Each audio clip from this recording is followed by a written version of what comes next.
Okay, so this is my presentation on why people procrastinate and how to overcome it. This is something that I think a lot of us can relate to, and so I wanted to do a little research and figure out how we can overcome it. So I think we've all been in a situation where we have an assignment due at midnight and we start it at 11 p.m. Maybe it's this presentation or an essay or just any assignment that we're given. And it's comforting to know that 80 to 90% of college students procrastinate at some point during their studies. So you're not alone. It happens to all of us at some point or another. So today I wanted to talk about why we do it and how we can break that cycle and a simple plan or action step we can take to become better. So, what exactly is procrastination? It is the act of delaying or postponing tasks despite knowing the negative consequences. So, we already know that we need to get something done and we know the consequences of putting it off, but we don't do it anyways. But there's a psychological response that happens. So, it's not just us being lazy, it's some psychology behind it. And it's common amongst students trying to balance work and school and a social life and taking care of a family, maybe. So there's a lot of things on our plate, and the things that we avoid doing are often the things that we just are dreading or don't want to do for various reasons. So I also thought it was interesting that the origin of the word procrastinate means to put off until tomorrow. So, why do we procrastinate? This goes more into the psychology behind procrastination. And I think we can relate to one of these four things that I'm going to talk about. So, there's the fear of failure or judgment. So, anxiety about doing it wrong or being judged for not being good enough at the task that we're given just leads to us not doing it at all. There's also perfectionism. So, if we don't do it perfectly, then what's the point in starting? So we just don't do it, don't start. And another one is being super stressed or overwhelmed. So maybe you have a lot going on, or you just don't like the task that's at hand. So when a task feels too big, we avoid it to protect our mood, because if we just don't touch it, then we're not in a bad mood, then we don't think about it, and we don't have to be stressed or overwhelmed because we're just putting it aside. And another one is lack of motivation. So maybe we have unclear goals, or future rewards make it hard to act now. So it's actually, there's a part in our brain that gets activated when we're procrastinating. And this is the part of the brain that responds to emotion, which is why there's so much emotion that can come with not doing something, or sometimes we accomplish something and there's also emotions for that.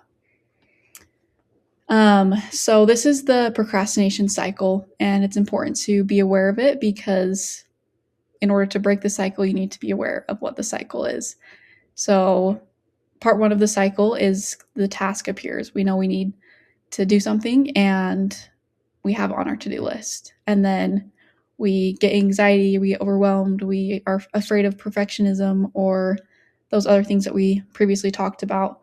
And that leads us to being avoiding the task at hand. So we just avoid it completely, and that provides us with temporary relief because we're not thinking about it.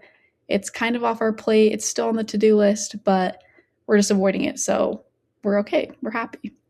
But then that leads us to feeling guilty and being stressed because it's back on our plate and we know we need to get it done, and the deadline's getting shorter, or we're running out of time to do it. So this loop just continues and we're kind of stuck. So here are some strategies that can overcome procrastination, and pay attention to one that resonates with you and stands out to you so that you can take notes and maybe apply this to your own life. So breaking tasks into smaller steps, which is also known as chunking, apparently. So don't write the essay, but just write the outline. So even for this presentation, it was broken up into different parts, so it felt less overwhelming. And breaking tasks into smaller parts helps it feel more manageable instead of looking at the whole task, you can just do it in little sections. Another one is focusing for 25 minutes and then taking a break for 5 minutes. So this helps you know that you can work really hard for a certain amount of time, whatever time that is for you. And then at the end of that time, you can have a little reward. Maybe you get on your phone and get on your favorite social media app for a little bit. Maybe you watch March Madness or go outside or go to the gym. Whatever is a reward to you is something that you can look forward to be motivated to work for that chunk of time and then get that little break.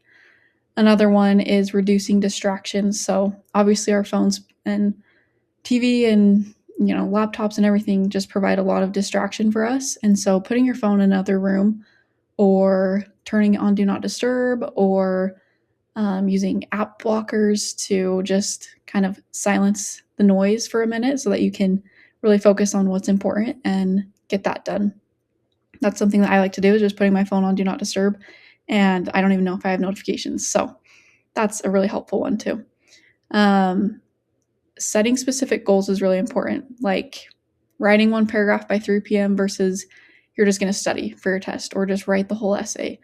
I know that I'm guilty of just saying that I'll study, but I don't really make a plan or set a goal, and so it doesn't really get me anywhere. So I think we all learned what a SMART goal is. So being specific and something measurable and attainable helps us to be more productive throughout the week or the duration of the time that we need to get it done, instead of just aimlessly going around and not really actually accomplishing or taking it parts at a time. And then the last one is rewarding yourself. So after you complete the task, reward yourself with something that makes you excited, that makes you motivated. That's different for each of us, but you each know what that is for you. So building better habits is something that we all do or want to do at one point in our life or another. And a lot of people think that it takes 21 days to form a new habit, but studies show that it actually takes about 66. So a little over 2 months versus less than a month. So doing it over the course of a couple months helps us get used to it and it becomes part of our routine. So creating a consistent routine is important. Trying to study at the same time and place each day triggers that habit automatically. So you wake up and you know that you go to the gym, or you know that you are going to study or read. And then using a planner or calendar is super helpful. I know something that's helped me is like implementing my Canvas school schedule into my Google Calendar, so I know things that I'm having outside of school, and then my school assignments, they're all in one place, and I'm not forgetting anything. I know what's happening that day or what's happening that week. And then practicing self-compassion. I think a lot of us are hard on ourselves, and sometimes we can get discouraged if we're not doing everything or we're not checking everything off the list. Then it just fuels the procrastination more. But breaking it down into smaller pieces and being proud of what you can accomplish for that day or that week or can help us. So focus more on consistency rather than the intensity of what you're trying to accomplish. So small, consistent actions beats the big, occasional bursts of energy. So in conclusion, there is more psychology to procrastination than you may realize. It's not just you being lazy. Procrastination is an emotional response to stress, to fear, to being overwhelmed, and we all deal with that. It's just not something we can see within each of us. So remember that action beats perfection. Breaking the cycle starts with awareness and small, imperfect steps. So the action item or takeaway that I would like the audience to come away with is to pick one task this week that you've been avoiding, that you've maybe been dreading a little bit, or that gives you a little bit of anxiety or makes you feel overwhelmed, and plan a specific time to start chipping away. Break it into 3 small steps. Maybe you need a little more, but just manageable steps for you and the task that you have that you've been avoiding. And just start for 5 minutes. Just start. And you can adjust from there.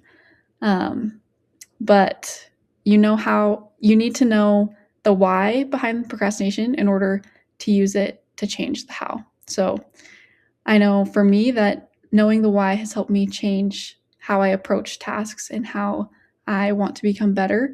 And hopefully, you learn something from this that you can take something away from it and apply it to your work life, your school life, your home life, and improve all aspects of your life.